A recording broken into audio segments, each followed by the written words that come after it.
Bismillahirrahmanirrahim. Allahumma salli ala Muhammad. Today we are going to last topic of your third chapter, that is about momentum and impulse. Over this chapter will finish today, and the article which we are solving is about momentum and impulse. Momentum और impulse का तल्लक क्या है आपस में? ये FSC में भी article पढ़ाए हैं मैं. कल मैंने आपको इसकी रीडिंग करवा दी थी, एक्सप्लेन कर दिया था. आज थोड़ा सा काम इसका मैथमेटिकल जो बोर्ड पे है, we are going to do it. तो उसके अंदर you know very well about the formula of the momentum. Momentum is equal to, किसका प्रोडक्ट है मोमेंटम? मास और velocity. Momentum is the product of mass and velocity.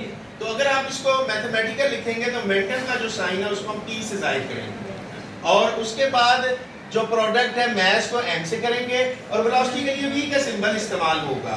तो इन दोनों का जो हासिल ज़रब है उसको मोमेंटम कहते हैं, और p इसकी अलामत है जिससे जाहिर किया जाता है. दौरान वक्त जो वक्फा है वो हम टाइम का जो ले रहे हैं डेल t. डेल का मतलब होता है स्मॉल चेंज. डेल जो है इसको कहते हैं डेल, ये होता है स्मॉल चेंज, और असल में ये लफ्ज डेल्टा से है जिसको हम लोग छोटा जजीरा या स्मॉल आइलैंड बोलते हैं. उससे ये चीज जो है वो निकली है. तो अब इसके अंदर एक्सेलरेशन की डेफिनेशन आती है. एक्सेलरेशन को कौन डिफाइन करेगा? एक्सेलरेशन किसे कहते हैं? एक्सेलरेशन बेटा rate of change of velocity है.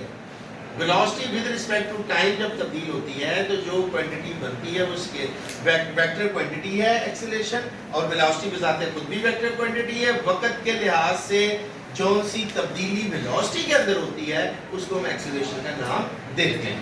तो एक्सेलरेशन आ गई हमारे पास del v over del t. ये सेकंड इक्वेशन है.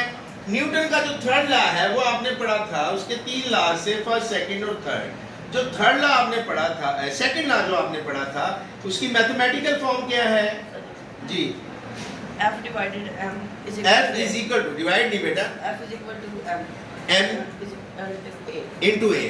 F is equal to m into a. ये न्यूटन का जो है वो सेकंड लॉ है. यानी F बराबर है हासिल ज़रब के मास के और एक्सेलरेशन के. इससे न्यूटन की जो डेफिनेशन है वो है हमने निकाली, एक न्यूटन उसको भी कहते हैं. तो एक्सेलरेशन जो है वो आपके पास आ गई है del v over del t. तो F आ गया आपके पास m into del v over del t. उसके बाद आपने क्या किया कि क्रॉस मल्टीप्लाई किया है. क्रॉस मल्टीप्लाई जो है वो नीचे वाली जो टर्म है उसको ऊपर वाली से कर देना है, और ऊपर वाली टर्म को नीचे कर देना है. नीचे कुछ ना लिखा हो तो हम अपनी तरफ से 1 लिख सकते हैं. तो 1 हमने जब नीचे लिखा है अपनी आसानी के लिए, तो 1 मल्टीप्लाई हुआ m into डेल t के साथ, वो रकम वो ही रह गई. और इस साइड पे m मल्टीप्लाई हुआ डेल t के साथ, तो f क्रॉस डेल t आ गया m डेल v के. अब जो डेल v है ना, actually that is change in velocity. Final velocity में से इनिशियल वेलोसिटी को माइनस कर दें तो वो चेंज इन वेलोसिटी. तब्दीली जिस चीज में भी लेते हैं उसकी इब्तदाई और जो आखिरी कीमत है उनके दरमियान का जो फर्क है वो उस तब्दीली को जाहिर करता है. तो चेंज आ गई दोनों का difference, del v vi minus vi. f cross del t आ गया m into vf minus vi. अब इसके अंदर आपने जो vf माइनस vi है ये आपने डिनोट जैसे पहले किया था, ये चेंज इन वेलोसिटी है तो डेल v लगा दें. तो f आ गया m into del v over del t. अच्छा, अब जरा गौर करें जो मोमेंटम की इक्वेशन है. मोमेंटम की इक्वेशन में जो मोमेंटम बराबर है ये प्रोडक्ट के बराबर है मास के और वेलोसिटी के. तो आप इसकी जगह मास और वेलोसिटी की जगह मोमेंटम p को यूज कर लें. तो हमारे पास f आ जाएगा del p over del t. तो गोया हम इससे एक डेफिनेशन बना सकते हैं, और वो डेफिनेशन क्या है? ये है rate of change of momentum. Rate of change of momentum किसके बराबर है? उस फोर्स के जो हमने इस पे अप्लाई की है, जो इसके ऊपर एक्ट कर रही है. तो गोया हमारा जो ये आर्टिकल है इसमें हमने जो अप्लाइड फोर्स है उसको साबित किया है कि ये rate of change of momentum है. प्रैक्टिकल एप्लीकेशन इसकी अमली जिंदगी में 2-3 एग्जाम्पल हैं. उसमें एक आपकी जो सी है ये एयर बैग्स है. एयर बैग्स जो गाड़ी के खुलते हैं. फिर आपका ये जो हेलमेट है ये आप सर पे लेते हैं. तीसरा ये फुटबॉल जो है इसको किक करना, फुटबॉल को किक करना.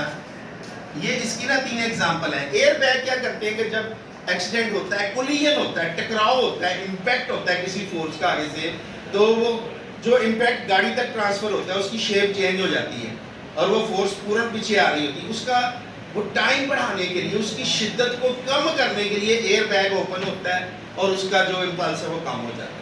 इसी तरह हेलमेट है, वो भी टाइम ड्यूरेशन बढ़ाता है, तो फौरन झटका सर तक नहीं पहुंचता वरना बहुत नुकसान हो, वो टाइम ड्यूरेशन बढ़ा देता है, तो फोर्स की जो शिद्दत है वो कम हो जाती है।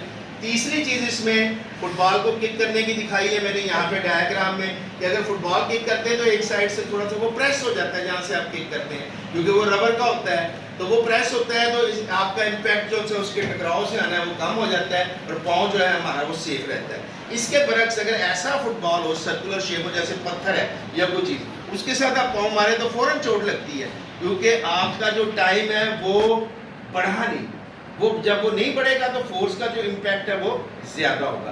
तो ये हमारा आर्टिकल था, ज़रा दिखाएं तो आज क्लास में कौन कौन आया है, कौन कौन से बच्चे हैं। आज हमारी जनाब रोलका थोड़ी सी कम है क्योंकि रेनी सीजन स्टार्ट है, मानसून अपने जोवन पर है, तो बच्चों का पहुंचना आपको पता है ज़रा मुश्किल है, पेपर भी बोर्ड के कैंसिल हो गए हैं और डेट शीट आगे चली जा चुकी है।